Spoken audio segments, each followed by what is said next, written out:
¿Qué tal? Bienvenidos a su canal, Las Voces de las Letras. Yo soy Mario David Rosas y los acompañaré a través de este viaje por los libros. Comenzamos. Capítulo 5. Un compañero de viaje. El primer día, el tiempo la acompañó. La niebla, pegajosa y espesa, no llegó a disiparse, pero al menos no llevó ni estalló ninguna tormenta. Vip avanzó siempre en línea recta, o en todo caso lo intentó. Sabía que, si se detenía un instante o se desviaba, perdería el rumbo. Solo el instinto y una férrea voluntad de seguir el mismo camino podían asegurarle que avanzaba en la dirección de la estrella. ¿Pero está tan lejos?, pensó en algún momento, desanimada, que de todas formas no importará que me desvíe un poco, seguiré estando lejos igualmente. Sin embargo, continuó caminando hasta que el hambre y el cansancio la vencieron. Entonces, se detuvo en una protuberancia rocosa y allí montó un improvisado campamento. Intentó encender el fuego, pero había tanta humedad en el ambiente que las ramas no prendieron. Pipa se resignó, se envolvió bien en sus ropas y aferró el ópalo con ambas manos, para que su reconfortante calidez aliviara el frío y la rigidez que se estaba apoderando de sus dedos. Guardó las ramas. Sin embargo, en su mundo, los árboles y matorrales eran escasos y crecían débiles y mustios. Su gente solía utilizar más el carbón que la madera para hacer arder sus hogueras, porque esta era un lujo difícil de obtener. En aquel momento, Vipa se dio cuenta de que lejos de las cuevas había todavía menos vegetación. No lo consideró un buen presagio, pero procuró no pensar en ello. Durmió al abrigo de la roca el resto del día, y cuando oscureció, se levantó y buscó con la mirada el suave resplandor de la estrella. Detectó que la niebla era más clara en una de las determinadas direcciones, y se encaminó hacia allí. Indudablemente, hacía más frío de noche que de día, pero de noche corría menos riesgo de perderse, por lo que aún caminó un buen rato más antes de detenerse. Y cuando lo hizo, no fue por cansancio, sino porque el cielo se había nublado, ocultándole el resplandor que la guiaba. Pipa encontró cobijo al pie de una colina. No era un gran refugio, pero no tenía otra cosa. Durmió hasta bien entrada la mañana. El segundo día despertó entumecida de frío, y tuvo que dar varios saltos para volver a sentir los pies. La humedad había calado en sus huesos, le dolía todo el cuerpo y sentía la nariz congelada. En aquel momento se sintió tentada a regresar, pero tomó el ópalo entre sus manos y éste le infundió calor y confianza. Anduvo toda la mañana bajo un cielo pluminoso y pesado, y a mediodía comenzó a nevar con suavidad. Con todo, el tiempo seguía siendo bueno, aunque Vipa temía que las nubes le impidieran continuar en la dirección correcta. El tercer día se desató una violenta tormenta de nieve. Vipa la había visto venir durante toda la mañana. El cielo estaba cada vez más oscuro y un viento desagradable se le metía en los oídos. Le cortaba los labios y le congelaba la nariz. La muchacha no soltó el ópalo en ningún momento, y aún así sentía las manos heladas por debajo de las manoplas. Buscó desesperadamente un refugio, pero la tormenta se abatió sobre ella antes de que lo encontrara. Tambaleándose, avanzó como pudo, luchando contra los elementos, ciega, sorda, sintiendo que el frío devoraba cada fibra de su ser. Tropezó en más de una ocasión, y estuvo a punto de no levantarse, pero era demasiado obstinada como para dejarse vencer. De modo que siguió arrastrándose sobre la nieve, a tientas como un autómata. Y cuando creyó que las fuerzas la habían abandonado, encontró un hueco bajo un saliente. Jadeando, se acurrucó en su interior, tratando de conservar el escaso calor que le restaba. En aquellas circunstancias, ni siquiera la energía que irradiaba el ópalo le servía para confortarla. Lo habría dado todo por un buen fuego y una sopa caliente. Entornando los ojos, recordó las fuentes termales que emanaban de la roca, a donde los habitantes de las cuevas iban todos los días a asearse. Ellos por la mañana temprano y ellas al caer la noche. Evocó la deliciosa sensación del agua caliente envolviéndose en su cuerpo desnudo y se perdió en ensoñaciones, llenas de vapor de agua y llamas que crepitaban alentadoramente. Y después perdió el conocimiento. Fue el silbido del viento lo que la despertó, lo cual fue una suerte, porque de lo contrario habría sucumbido allí mismo, congelada. El ópalo seguía siendo un corazón cálido entre sus manos y contribuyó a despejarla. Sacudió la cabeza horrorizada y, con gran esfuerzo, consiguió sacar de la mochila todas las pertenencias que traía. Se las echó por encima, una detrás de otra, tiritando mientras hacía enérgicos movimientos con los brazos para tratar de entrar en calor. Encontró una cavidad en la roca y trató de encender una hoguera allí, pero el viento no se lo permitió. Vipa permaneció acurrucada en el agujero al menos 2 días más, hasta que la tempestad amainó. El viento dejó de soplar, las nubes se levantaron un poco y la nieve volvió a caer lenta y blandamente. Entonces, Vipa pudo encender una pequeña hoguera. Lloró de alegría al ver la tímida llama que brotó entre las ramas. Era tan pequeña que apenas calentaba, pero la consoló tanto que no se dio cuenta de que sus lágrimas habían quedado escarchadas sobre sus mejillas. Al 7.º día, por la noche, la claridad de la estrella volvió a adivinarse en el horizonte, y Vipa reprendió la marcha. Cojeaba. Tenía la sensación de que uno de sus pies se había dormido, o se había convertido en un bloque de hielo. Por fortuna, la caminata reavivó la circulación de su sangre, y ella no tardó en recuperar la sensibilidad en el pie. El 8.º día, tuvo que empezar a racionar la comida. Seguía sin tener señales de Aer ni de Gélida, y mucho menos de la emperatriz. Desalentada, empezó a pensar en rendirse y regresar. Pero temía estar ahora más lejos de su casa que de su destino. Con aquella niebla no podía saberlo. Tal vez Aer estuviese más cerca de lo que pensaba. También él se habría visto envuelto y frenado por las tormentas. Quizás había hallado un refugio cerca de allí. En cualquier caso, el hogar de Gélida no podía estar muy lejos. Aer había ido y había vuelto, y probablemente no iría mejor preparado que Vipa. Eso le daba ánimos. El 11.º día, avistó entre la niebla los picos de una cordillera que le cerraba el paso. Al principio esto la desalentó, pero luego recordó las leyendas que hablaban del palacio de la emperatriz, más allá de los montes de hielo y la ciudad de cristal. ¿Los montes de hielo? ¿Sería aquello la primera frontera? No parecían unas montañas especiales, salvo por el hecho de que eran altísimas, mucho más altas que cualquiera que Vipa hubiera visto jamás. Pero claro, el manto de la niebla era demasiado espeso, y ella se encontraba demasiado lejos como para estar segura. Pronto se dio cuenta de que se hallaba mucho más distante de lo que parecía. El 12.º día, al caer la noche, las montañas eran todavía una sombra lejana, y los cielos desataron sobre ella una tormenta de nieve aún más violenta que la anterior. Aterida, desorientada y sin aliento, buscó un rincón donde esconderse, pero no lo encontró. Su única posibilidad era llegar hasta la cordillera.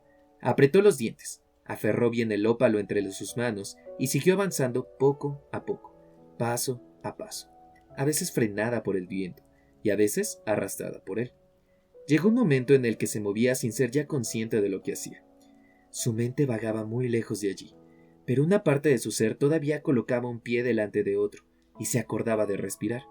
Sin saber cómo ni por qué, se levantaba cada vez que se caía y continuaba avanzando, con una obstinación inquebrantable. Se sentía como una muñeca sin voluntad propia, arrastrada por una fuerza invisible que la empujaba a seguir adelante. Tal vez fuera el instinto de supervivencia, o tal vez la voz de la diosa que la guiaba. Vipa nunca lo supo. El caso es que, al atardecer del 13.º día, sus piernas la dirigieron con cierta torpeza hasta el pie de la cordillera, y la mente de Vipa volvió a la realidad cuando sus ojos le mostraron la imagen de algo largamente anhelado. Una cueva, un refugio, un techo, un abrigo, silencio y calor. Vipa sollozó de alegría, pero sus lágrimas se congelaron en su interior aún antes de salir de sus ojos. Se arrastró como pudo al interior de la cueva. Buscó un rincón resguardado, se acurrucó en el suelo y, muerta de frío y de agotamiento, se quedó profundamente dormida. Nunca llegó a saber si despertó al 15.º o 16.º día. En aquel instante renunció a seguir manteniendo la cuenta. Amaneció sumamente hambrienta y aterida de frío, con los dedos rígidos todavía y tiritando violentamente. Devoró toda la comida que le quedaba. Sabía que se estaba quedando sin alimento, pero en aquel momento no le importó. Tenía una cueva donde esguarecerse. Ya podía nevar allá afuera todo lo que quisiera. Ella estaba a cubierto. La simple idea de poder descansar allí la llenaba de alegría y optimismo. Pasó el resto del día intentando encender un fuego. Por fin, su paciencia se vio recompensada y logró prender una hoguera de mediano tamaño. Entusiasmada, recogió musgo de las paredes y lo echó al fuego para que ardiera mejor todavía. Pero solo consiguió llenar la cueva de un humo oscuro y maloliente. Tosiendo, rebuscó en su mochila en busca de demás ramas que se hubieran quedado en el fondo, y topó con unos bultos de uno de los bolsillos. Extrajo sorprendida 2 piezas de carbón de buen tamaño. ¡Oh!, exclamó. Se asustó al oír el sonido de su propia voz. Llevaba 2 semanas sin hablar con nadie. No recordaba haber guardado carbón en su mochila. Debía de haber sido cosa de Topo. Sonrió conmovida. Pronto, la hoguera ardía con fuerza, caldeando su refugio. Vipa sacó una pequeña cazuela de barro y puso nieve a calentar. Cuando el agua estuvo tibia, la bebió. No tenía nada con lo que hacer sopa, pero no le importó. El líquido caliente la reconfortó y la vivificó por dentro, y le hizo entrar en calor por primera vez en muchos días. Para cuando la tormenta amainó, un día después, Pipa estaba muerta de hambre, otra vez, y la hoguera ya se había apagado. Si bien había caldeado la cueva y la había hecho algo menos húmeda de lo que era, Pipa retiró la nieve de la entrada y salió a explorar. Por muchas ganas que tuviese de encontrar a Aer, no se sentía con ánimos de abandonar tan pronto su refugio. Le entraba una extraña ansiedad solo con planteárselo. Necesitaba recuperar fuerzas y reunir víveres, si esto era posible, antes de continuar el viaje o regresar a casa. Todavía no había decidido lo que iba a hacer. La tentación de volver era cada vez más fuerte. Por otro lado, la idea de haber sufrido tanto todos esos días para nada la retenía y le hacía pensar que regresar sin noticias de Aer era la última opción. Aquella mañana, sin embargo, Pipa no quiso pensar en ello. Recorrió los alrededores de la cueva, los recovecos entre las rocas a la sombra de las montañas, y halló varios arbustos resecos de los que pudo arrancar un buen montón de ramas para su refugio. Pero no encontró nada que comer. Por la tarde volvió a salir, y en esta ocasión sus ojos captaron por primera vez la vida que se ocultaba en aquel paraje desolado. Criaturas de distintas clases, pequeñas o de tamaño mediano, pululaban por entre las rocas. La mayoría eran de pelaje blanco y se confundían con la nieve, por eso no los había visto antes. Acuciada por el hambre, Pipa cargó su honda, y tras varios intentos frustrados, logró cazar una especie de roedor, que más tarde cocinó a la brasa en su pequeño fuego. No hizo ascos aquella comida, incluso guardó los huesos para hacer caldo más adelante.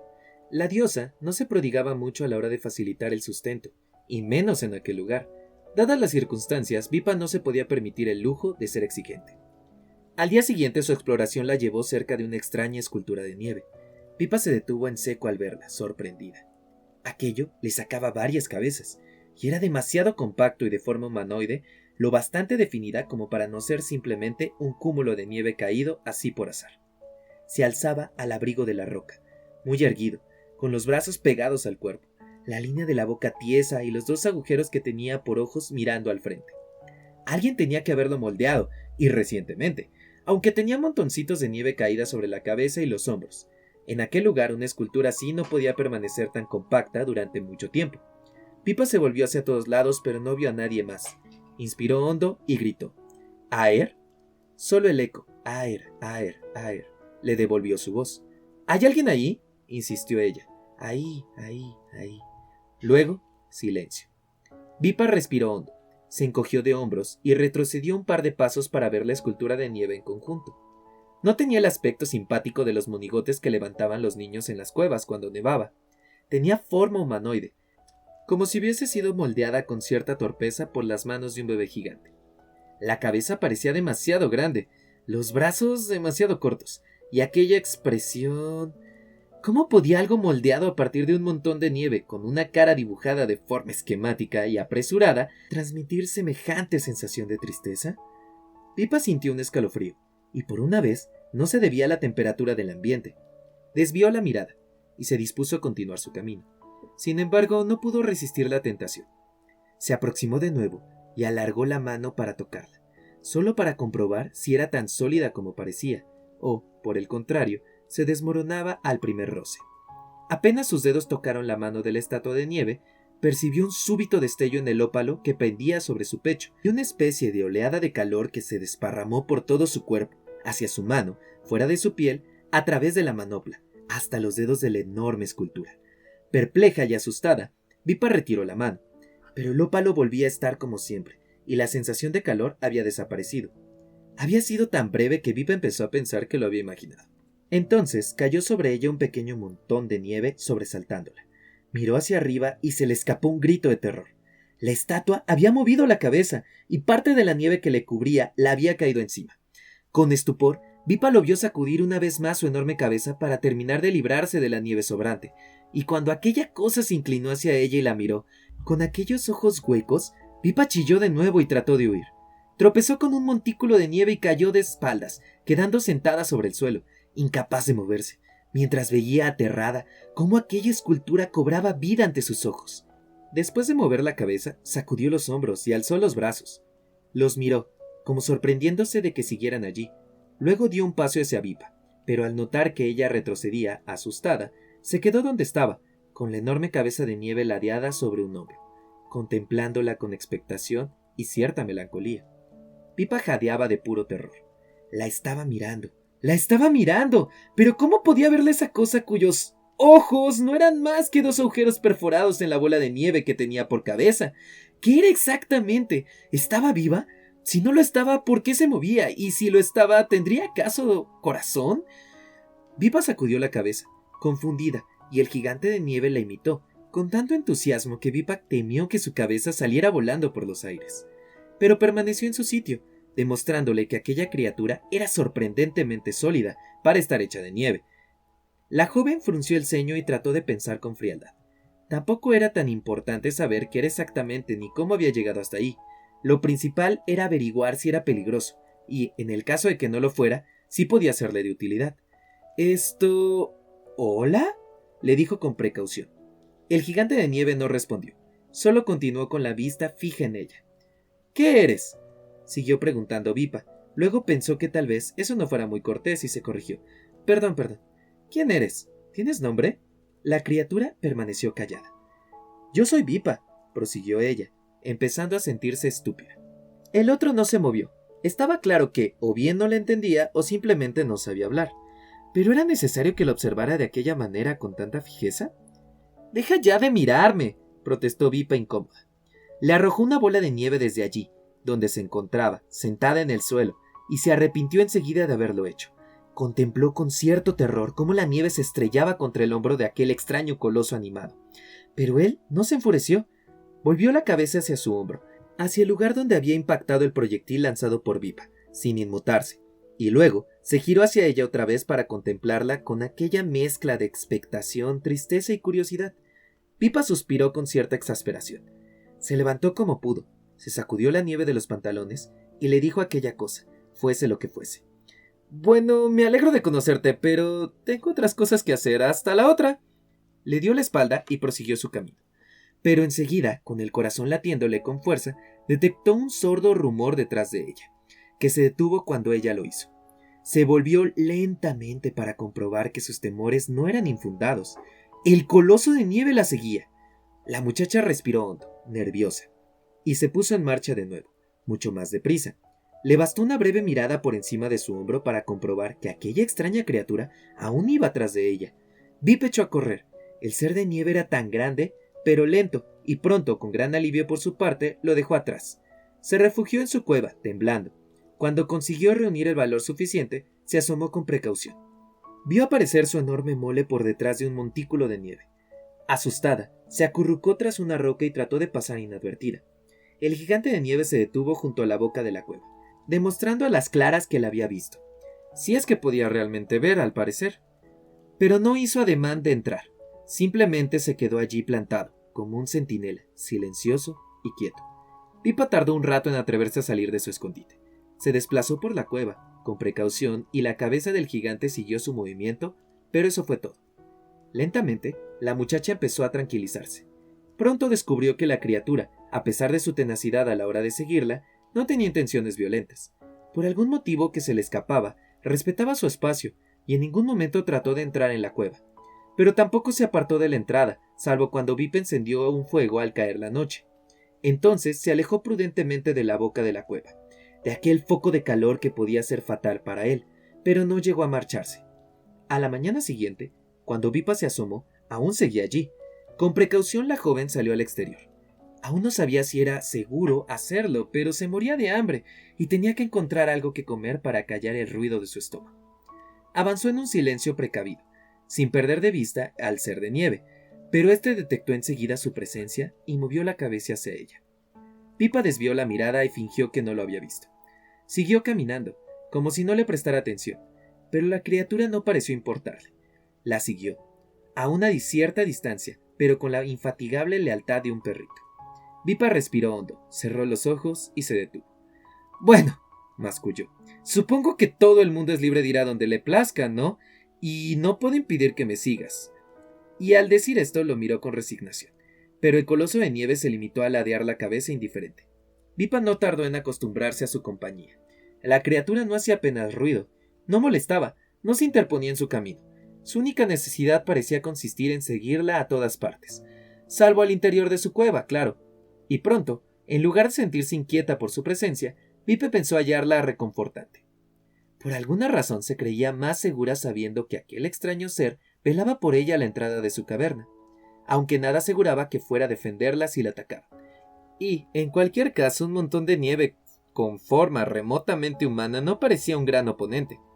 Lo cierto era que le infundía una cierta sensación de protección. Quizás por eso, cuando se vio con fuerzas, Pipa decidió que proseguiría su camino hacia la casa de Gélida, en lugar de regresar a su propio hogar. Y así, una mañana neblinosa, guardó en su mochila las escasas provisiones que había podido reunir y se puso de nuevo en marcha. Hacía tiempo que había descubierto un paso entre las montañas, pero no se había aventurado por él. Aún así, sospechaba que le llevaría al otro lado, por lo que se enfiló con decisión. El gigante de nieve la seguía en silencio. Por lo visto, el hecho de que ella se alejara de la cueva y del lugar donde lo había encontrado no lo inquietaba. No vaciló en acompañarla a través de las montañas, ni tampoco mostró ninguna preocupación cuando, por fin, el pasaje rocoso se abrió, revelando una amplia extensión nevada. Pipa dejó atrás la cadena montañosa y la criatura la siguió sin mirar atrás una sola vez. Debe sentirse solo, reflexionó Pipa. Aunque ¿podría un montón de nieve experimentar la soledad? ¿Podría sentir algo? En cualquier caso, el motivo por el cual aquel coloso de nieve iba tras los pasos de Pipa era todavía un misterio para ella. A lo largo de los días siguientes, la muchacha trató de darle conversación, de comunicarse con él de todos los modos diversos, pero todo fue inútil. La criatura se limitaba a mirarla con semblante inexpresivo. Gozaron de buen tiempo durante aquel periodo.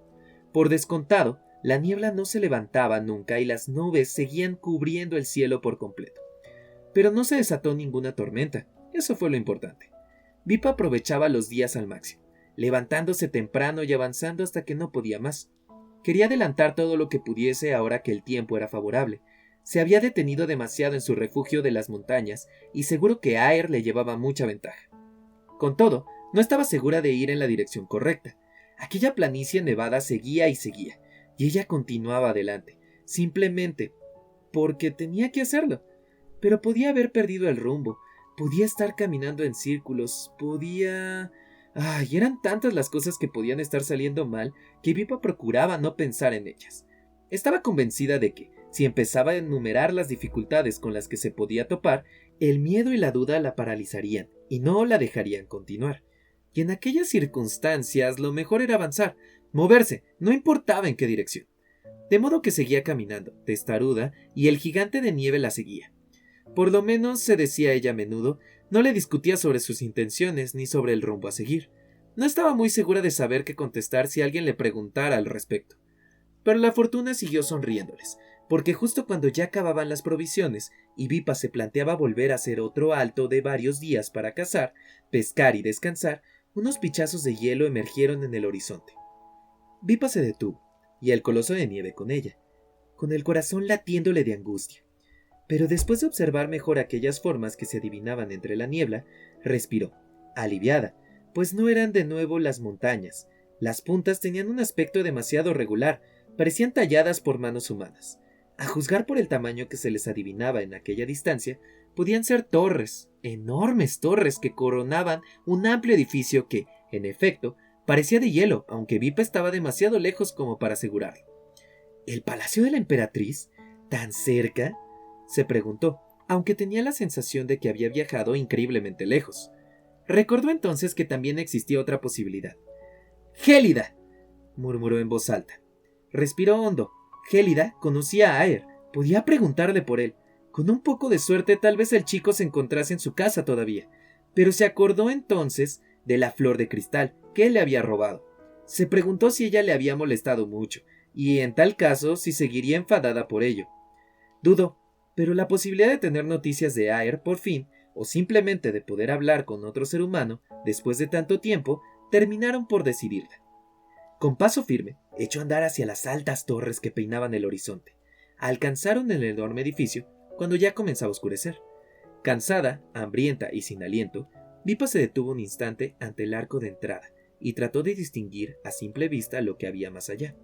Pero el camino se difuminaba, y no había suficiente luz para ver la puerta desde allí. alzó la cabeza para poder contemplar el gigantesco arco de hielo que se erizaba sobre ellos. Una hilera de arcos similares pero más pequeños recorrían el camino que llevaba hasta el palacio de Gélida. No sujetaban nada, sin embargo, y Vipa pensó que, aunque el efecto era bastante impresionante, aquellos arcos no tenían ninguna utilidad, y no valían tampoco como refugio. La joven evocó su hogar, las casas de su gente, cómodas, acogedoras y prácticas, y se preguntó qué clase de personas se molestaría en cubrir el camino que llevaba a su casa con arcos inútiles y ostentosos. La misma clase de persona que coleccionaba flores de cristal, supuso. El recuerdo de la flor de cristal le llevó a pensar en Aer una vez más. Inspiró hondo y desterró las dudas de su mente. Tenía que entrar y preguntar por Aer, y de paso solicitar cobijo y algo caliente para cenar. Se adentró por el camino, bajo los arcos de hielo, pero solo había avanzado una docena de pasos cuando se dio cuenta de que le faltaba algo, y se volvió. La criatura de nieve no se movía. Se había quedado parada bajo el arco principal y la miraba, pero no hacía ademán de seguirla. —¿Qué te pasa? ¿No vienes? Su acompañante movió un poco la cabeza, pero se quedó donde estaba. —Está bien —dijo Vipa—, espérame aquí. Si lo prefieres, volveré por la mañana. El gigante de nieve no dio muestras de haber comprendido, pero permaneció donde estaba, y Vipa sospechó que allí lo encontraría al día siguiente, en el mismo lugar. Siguió por tanto sola, por el camino bajo la arcada, hasta que topó con una puerta gigantesca, flanqueada por 2 estatuas. La puerta estaba cerrada, y un enorme aldabón colgaba sobre ella, pero parecía tan pesado que Vipa no se molestó en tratar de moverlo. Por el contrario, golpeó la puerta con los nudillos con todas sus fuerzas. Nada sucedió al principio, pero luego se oyó un siniestro crujido y algo se movió justo junto a Vipa. La chica retrocedió de un salto asustada y alzó la cabeza. Reprimió una exclamación de sorpresa al darse cuenta que aquellas figuras que había tomado por estatuas no eran tales. Eran colosos similares a la criatura de nieve que la había acompañado, y le estaban mirando. Estaba demasiado oscuro como para que Vipa pudiese apreciar los detalles, por lo que no podía saber si sus rostros eran tan inexpresivos como los de su compañero de nieve. Tampoco podía estar segura de que fuesen a entenderla, pero de todas formas se aclaró la garganta y dijo, lentamente y con claridad: Me llamo Vipa, y vengo de las cuevas. Quiero ver a Gélida. Me gustaría hacerle una consulta. Los gigantes no se movieron, al menos al principio. Cuando Vipa ya pensaba que no la habían entendido, uno de ellos se volvió hacia la puerta y, con una facilidad envidiable, descargó un solo golpe sobre ella con el gran aldabón. El sonido resonó por el interior del palacio. El coloso esperó, y entonces, lentamente, las puertas se abrieron, dejando caer una fina lluvia de nieve y escarcha. El guardia entró y se volvió hacia Vipa como indicándole que le siguiera. Ella lo hizo. Bueno, pues aquí terminó el capítulo 5. Espero les haya gustado. Recuerden que subimos capítulos cada semana. Suscríbanse para no perderse ninguno de ellos y no olviden inscribir e invitar a sus amigos. Gracias y que tengan un excelente día. Estas fueron las voces de las letras. ¡Hasta pronto!